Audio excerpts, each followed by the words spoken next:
Welcome. This is Bernina Jeff at High Fashion Sewing Machines in Grand Junction, Colorado. Today I'll be recording the FTCU Club for December 2020. We're going to be looking at some workspace options, how to change out your workspace to make it more friendly for you. We're also going to show you how to make some quick, easy labels for putting a label on the back of a quilt. You'd even make Christmas tags for those special people to and from. But the first little thing I'm going to show you today is on my screen is we have a new member to our Christmas family this year. His name is Bryce. So we just got a inexpensive little stocking with the fake fur on top. I found about 1.25 inch high font. And the way I did this is I put it on sticky stabilizer, rotated the font 45 degrees so I could have the stocking stick away from the sewing machine, an embroidery unit, and I just stitched without any top or anything the first time through, just stitched out the word Bryce. Then I went with the nice sharp pointy tip scissors and I gave the fur a haircut all the way around all the letters. And then this is all not removing it from the hoop. I removed the hoop from the machine. Then I put the hoop back on the machine and stitched over again in the same color to give it the dimension where you could see it. And this is going to work out just fine for our new addition to our Christmas gathering. So that's a quick, easy way to be able to stitch on something that has a really high pile, like 1/2 inch fake fur or polar fleece, that sort of thing. All right, so today I want you to go to your R&K Software Club. So you want to go to the Software Club and you want to go to Blogs and News, drop all the way down to where it says Club Weekly Video Archive. Left click on that, scroll down, hopefully. And this is the archive of the last couple weeks worth of videos. And you can do these first couple here. Today we're going to highlight on design, browsing, and custom workspace. So Trevor Conquergood does a 30-minute or so video that I want you to watch before you go any further on this FTCU, and it'll make a lot more sense. So you just click on that and watch it. So after you finish watching that, this is a backdrop. So I am just going to turn the backdrop tool. Let's see if we can find the right tool. Backdrop. Turn the backdrop off. I don't want that to be showing anywhere. So we are going to modify our workspaces. So in order to modify our workspaces, we have to go into our preferences. Program preferences is this little blue gear. Left click on that. Find the tab that says View. Click on that with your left click. And what you want to make sure is that the lock properties, sequence view, and window, library windows is deselected. So that is deselected. That's what I want. Trevor showed us how we can do sequence view and properties and stuff in a different way. Right now, I'm not seeing what I'm wanting. So first thing we want to do is reset our workspace. That is under Toolbars, go all the way to the bottom. We're going to go to Workspaces and Reset Workspace. So now I have Properties and I have Sequence View. This is basically the standard setup, the default setup. Now, since we're unlocked, I am going to get onto this grab bar. That's this bar right up by Properties. I'm going to left click and hold down. And I'm going to move it around and see all of a sudden there's new little places. So if I wanted to drop this right there, I could click it right there. Actually, I want to drop it just to the left of sequence view. So I'm going to get on that with my cursor and let go. And now that properties has dropped right next to the sequence view. It's kind of scrunched it in a little bit. So I'm putting my cursor right on that line. And I'm going to put my cursor on this line and move it over. Move my sequence over a little bit. Now, if I feel I've lost too much space, I'm going to scrunch this over by getting on that line, holding and dragging. I can hold and drag a little bit further. The other thing I want to do is, see this 0? It's not centered up anymore. So I want that 0 centered up in the middle of my workspace. And I'm going to do that once I bring in a design, and I'll show you how we're going to use our tools up here, our alignment tools, to line that all up. So here is aspect 1, where we got our properties and our sequence view. Trevor also showed us how to open up a library. I'm going to open up the free monthly designs. I'm going to open up April 2019. Now, if I go over here to designs, there's what 2018 looks like in April or 19. And I'm going to grab that and I'm going to enlarge it to where it fills in more of my display, so I can see more than just 1 or 2 items at a time. And if I click over to here, it swings back into place. So if I get to designs, it's out, sweep over here, and it sweeps back in. And that'll work for libraries. So if I do April 2010, there's the library April 2010. Sweep it back in. I can use my browser, and I find a folder that has embroidery designs in it. Here's embroidery designs number 2. Has a plus sign. I'm going to hit the plus. And then I have a whole bunch of designs. I actually copied some designs from floppies. So I'm going to click, open that up. And then here's butterflies. And look at all those butterflies there. And I found if I leave my cursor on designs and hit the down arrow on my keypad, it'll go to the next folder and open that up. So there's Christmas. And there's Christmas part 2. And I just keep hitting my down arrow, and I can addition a lot of designs all at a time. So Trevor shows you how to do this. So if you don't know all the details, you can watch Trevor's and rewatch it, and it'll be archived for you. I found, too, that if you hit this X button right up here, here's my designs again. If you click on that X button, that whole tab will disappear on the side over here. So you want to just use the sweep option so you don't lose that. So that helps your set up your workspace. Now I want to save that workspace. So I'm going to go to Toolbars, Workspaces, Save Workspace, and I'm going to name it as Jeff's Newest. And click on OK. Now, if I mess this all up, if I get rid of this by accident, get rid of that by accident, and I click this, and now I'm all messed up. My workspace is all messed up. All I got to do is go to Toolbars, Workspace, and Jeff's Newest. And it will rebuild everything just the way I had it before. Here's my designs, popping that in.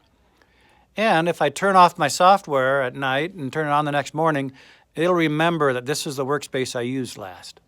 Pretty slick. Next, let's make a simple little label. So I'm going to start with my shapes. So you have all these custom shapes here. So I'm going to left click there and let it build. I'm scrolling down to where it says round box. And this is my border that I'm going to use around my quilt label. And right now it's purple, it's filled. So we want to deselect the fill option right here and hit apply. And this is my artwork for the outside of my label. So since it's artwork, we need to select some sort of a stitch for it. I am selecting the run motif option. We only have about 200 of these different motifs to choose from. I'm choosing 220. It's 4 millimeters wide. I'm hitting apply. And there's my border for this little sample quilt label I'm going to make. And my border, my quilt label right now is 4.9 inches. That's a little bit too big for me. I'm going to scrunch it down to, let's say it's about 3 1/3 inches by 5 inches. I'm going to scrunch it in this way a little bit. This line you see out here is the artwork for that square, and it just sits there. It's not going to hurt anything to leave it there. So I am actually going to select it and hit delete, just so when I hit my magnifying glass twice, it will enlarge my working items to the best size possible in my workspace. So there's my border. So now we need to add some text and some names and stuff to it. So we're going to go up to our red T, left click on that, left click on text, and now you see my cursor has a little A attached. I'm left clicking kind of in a general area where I want to start my text working, and it'll think a little bit. And now in my properties, here in a minute, we're going to have our text options. Very important when we're doing small labels that we select a text that will stitch out well. So instead of all fonts, I'm going to use small fonts. And then that software narrows down all the small different fonts capable of being less than 1/4 inch. So I'm going to use Linda 5mm. And I'm going to type in made by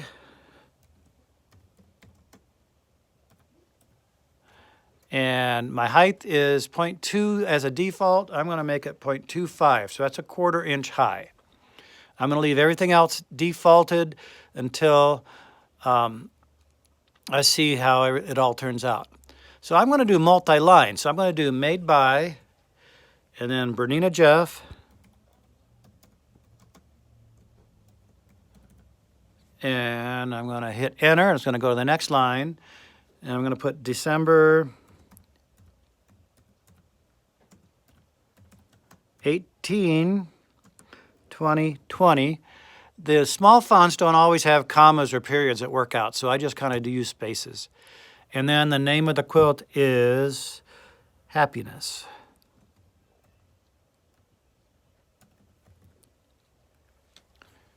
And then I'm going to hit apply. I don't think it has spell check, so you might have to be careful there. And thinking. And there we have the fill-in of all of our fonts in that area of the border.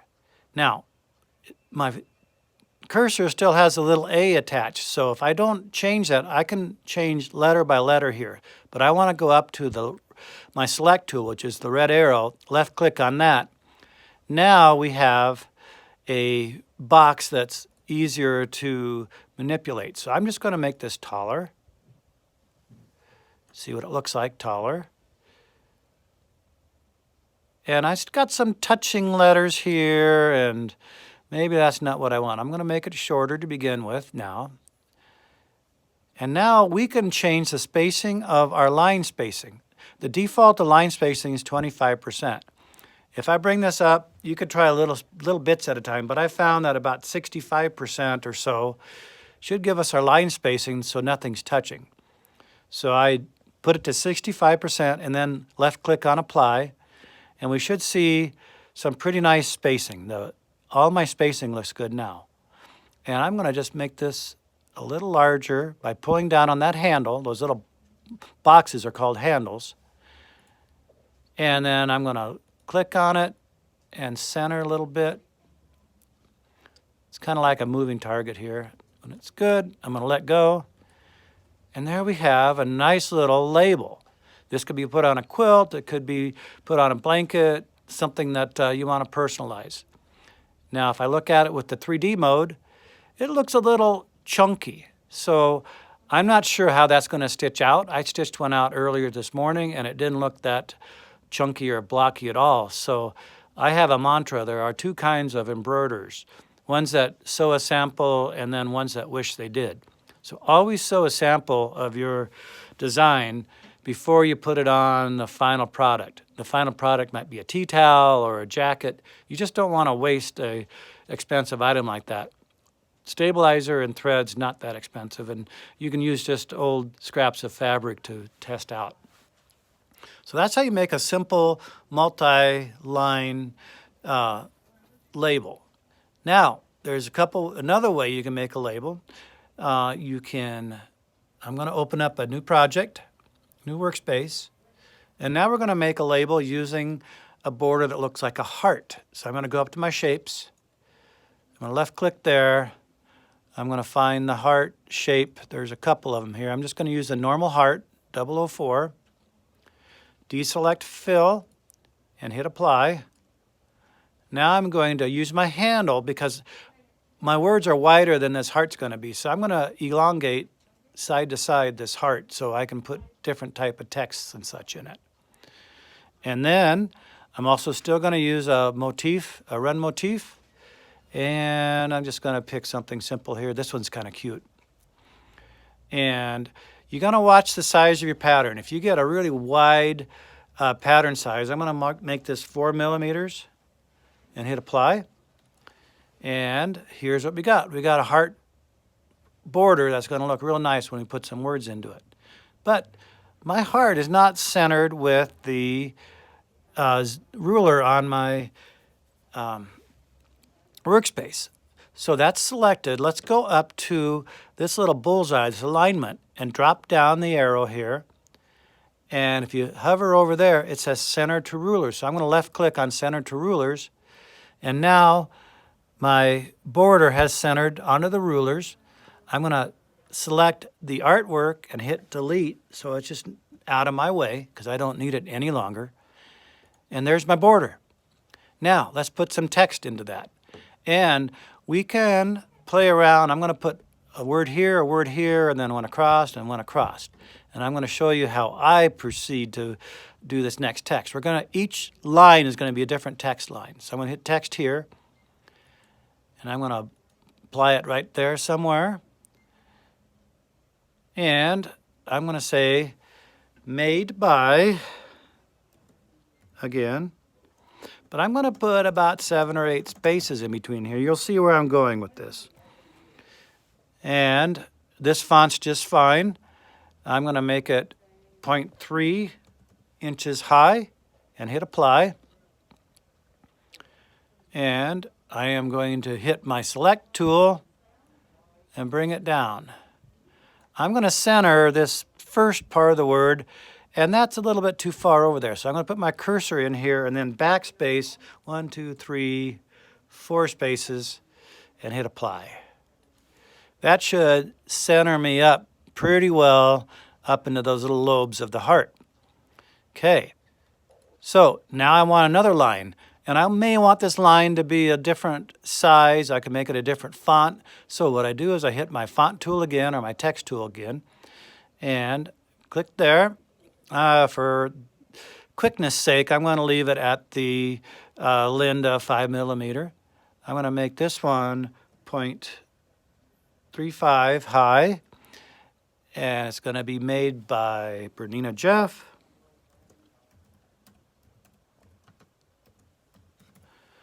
And I'm going to hit apply. And that's not very large, but at this point I can change every letter and everything independently, and that's probably not what I want to do right now. I could make it bigger right here. Let's do it 0.5. That's a ½ inch high and hit apply.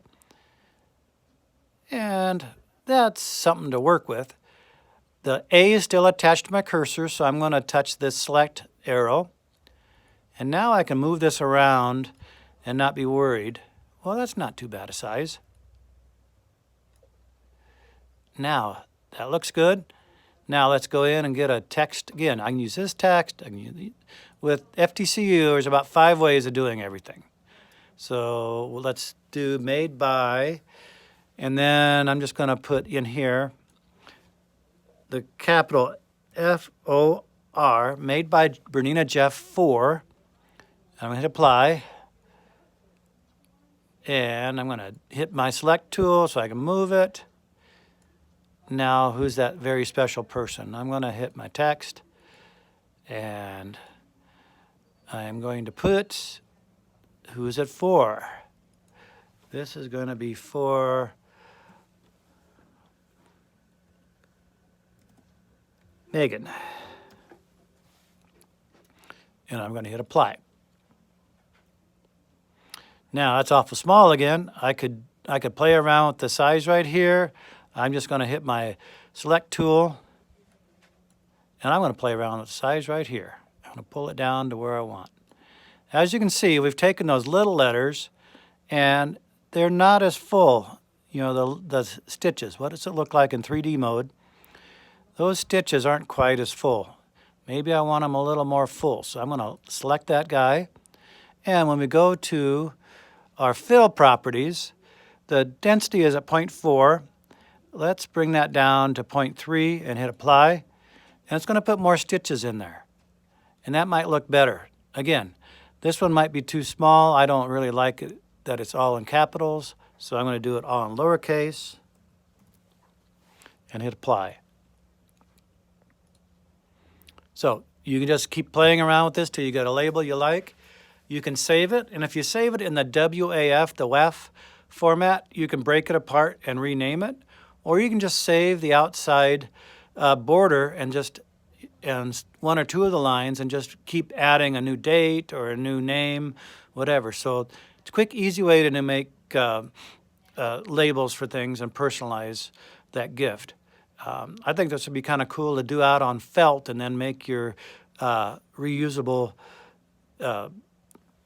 Christmas gift tags with them.